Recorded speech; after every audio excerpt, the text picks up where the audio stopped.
Now, electric scooters in the Indian market have been coming in at a dime a dozen, and this one, the Suzuki e-Axis, it's taken its own sweet time in arriving on our shows. इसकी first ride, जो first impressions थे, वो काफ़ी पहले हो चुके थे, and काफ़ी टाइम से हम वेट कर रहे हैं कि Suzuki इसको launch कर देगा, and that has finally happened.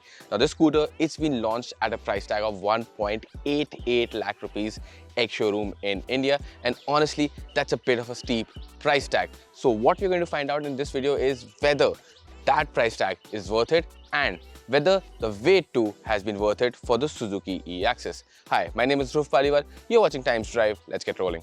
Now, before we move ahead with this video, I have a small request to make of you. If you like the kind of content that we make, please hit that like button so YouTube also knows the same. If you know someone who's looking for an electric scooter, share this video with them and subscribe to the Times Drive channel for more such engaging automotive content.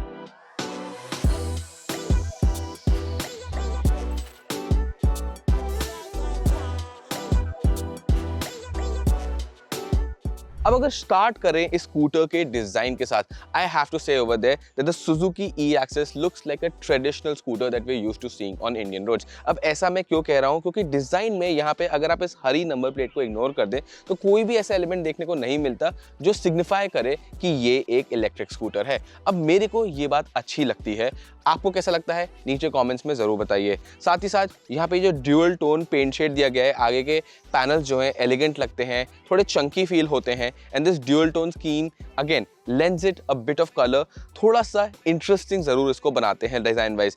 एक छोटी सी complain है आगे की तरफ से, ये जो front area है, this front wheel, it is very stubby, काफी शॉर्ट फील होता है, and that kind of gives it that stubby nose appearance. अगर मैं रियर की तरफ आऊं तो यहाँ पे भी एक ट्रेडिशनल लार्ज ग्रैब रेल देखने को मिलती है, एंड ड्यूअल टोन स्कीम जो है इस स्कूटर की वो पीछे भी काफी अच्छी तरीके से फॉलो होती है, and you've got this one simple nice e-Axis badging over here.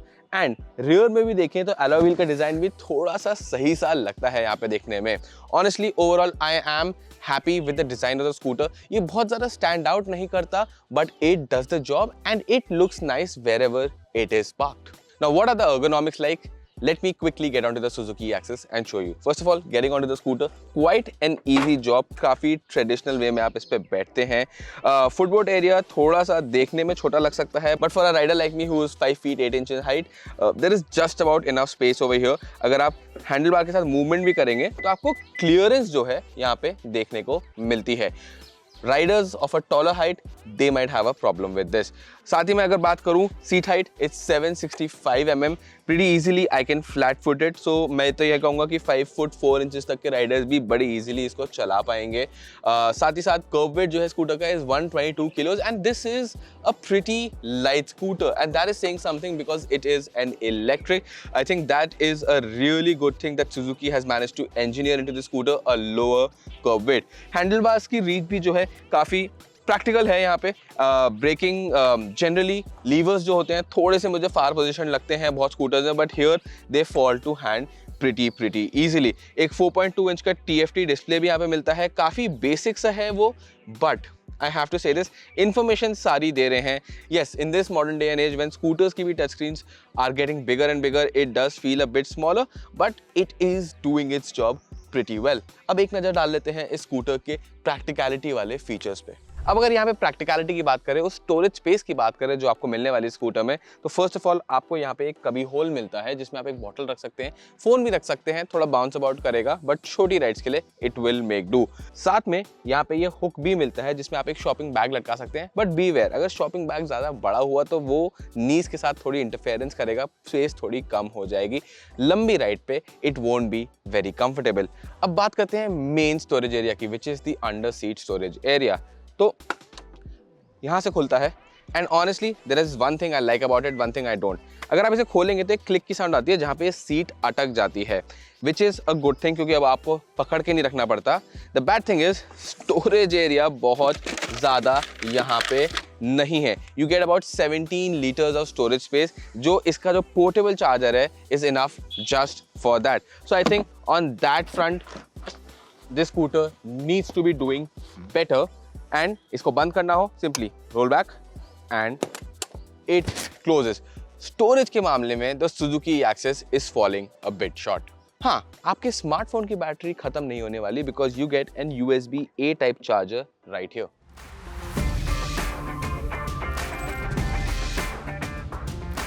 Now it's time to talk about the performance and the ride and handling characteristics of the Suzuki E-Axis.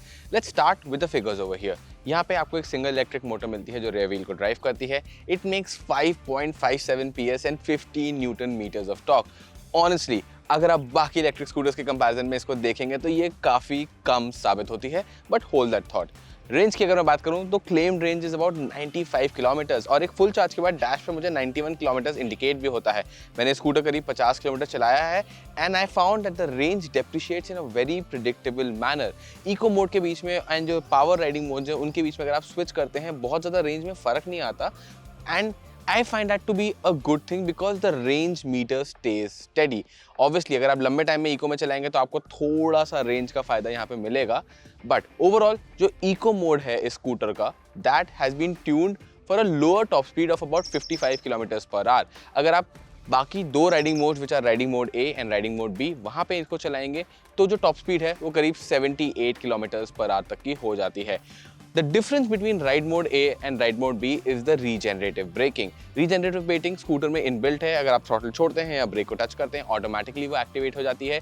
Riding mode A में वो थोड़ी सी ज़्यादा महसूस होती है. Riding mode B में आप थोड़ा बेटर कोस्ट कर पाते हैं. But you can not switch between ride mode A and ride mode B while riding the scooter. आप इको मोड और किसी एक राइड मोड के बीच में स्विच कर सकते हैं जो आपने पहले से स्कूटर के स्टैंड स्टिल पे प्रीसेट किया हो सकता है. थोड़ा सा कंफ्यूजिंग जरूर साउंड होगा बट एक बार स्कूटर को आप अपने हिसाब से सेट कर लेंगे you will be able to figure out what you want to do with this. अब बात करते हैं दोस्त power specs. Yes, it is not an outright zippy electric scooter we've come to expect from the likes of Ather and Ola. And honestly, if you are a seasoned rider, you will miss that performance. But I have to say this, the throttle calibration on the Suzuki E-Axis is better than any electric scooter I have ridden till date. Now, obviously, saying that without doing a back-to-back comparison can be a little tricky, but as far as my memory suggests, there is no scooter which does throttle calibration as well as the Suzuki E-Axis. And ये मैं इसलिए कह रहा हूँ क्योंकि Suzuki E-Axis चलाते वक्त मुझे ऐसा लगता ही नहीं है कि मैं एक इलेक्ट्रिक स्कूटर चला रहा हूँ. It feels like a regular ICE scooter. It is very predictable and even in slow moving, almost crawling traffic, if you know how to use the throttle right, you won't have to put your feet down. And I think that's a really great thing because it provides a very reassuring feeling while riding the Suzuki E-Axis. अब आ जाते हैं इसके ride and handling balance पे and that is where the Suzuki E-Axis really shines. I mean, yes, बहुत ज़्यादा performance नहीं है electric motor में but gaps you can make them like that. The scooter feels very show footed when you flick it into gaps. Corners में भी ये relatively stable यहाँ पे रहता है despite the smaller wheels that the scooter comes with. And honestly comfort में भी मुझे यहाँ पे सिटी रोड्स में नोएडा में चलाने में कोई भी कमी महसूस नहीं हुई. So the ride and handling balance is spot on and I must say that is actually like the regular Suzuki axis जो पेट्रोल वाले इंजन के साथ आता है. ऑनेस्टली परफॉर्मेंस की मैं बात करूं थोड़ी लैग फील हो सकती है but honestly the ride and handling it makes up for it. अब हाँ, एक चीज मैं यहाँ पे जरूर कहूंगा, अगर आप ये एक्सपेक्ट कर रहे हैं this scooter comes with razor sharp handling something like the Ather, no that's not there. But honestly, it's enough to put a smile on your face if you are someone who likes to ride on two wheels. Finally, ये एक electric scooter है तो charging का क्या scene है. You get a portable charger with the scooter and अगर 0 to 100% की बात करें तो it takes about 6 hours 20 minutes to complete that charge.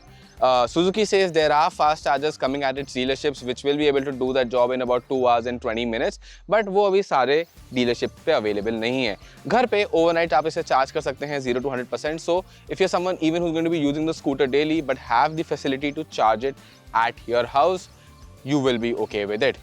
So what's the verdict like on the Suzuki E-Axis? I would first like to revisit that price, 1.88 lakh rupees. Now that is a price that sits amongst the top tier of electric scooters that are available in the Indian market today. And on that front, the E-Axis is falling a bit short. Practicality के मामले में it is lacking behind. Yes, performance, it's not the best, but it's just about enough. Ride and handling is superb. Ultimately though, that price, it feels a bit too high. And at that price, it becomes a bit difficult to recommend the Suzuki E-Axis. However, if Suzuki were to drop the price of the scooter by a decent margin, then this definitely becomes a good scooter for families that are looking for electric mobility from their next scooter without really a lot of fanfare. What do you think about the Suzuki e-Axis? Please tell me in the comment section below. That was all for this video. Thank you so much for watching, and until the next one, goodbye.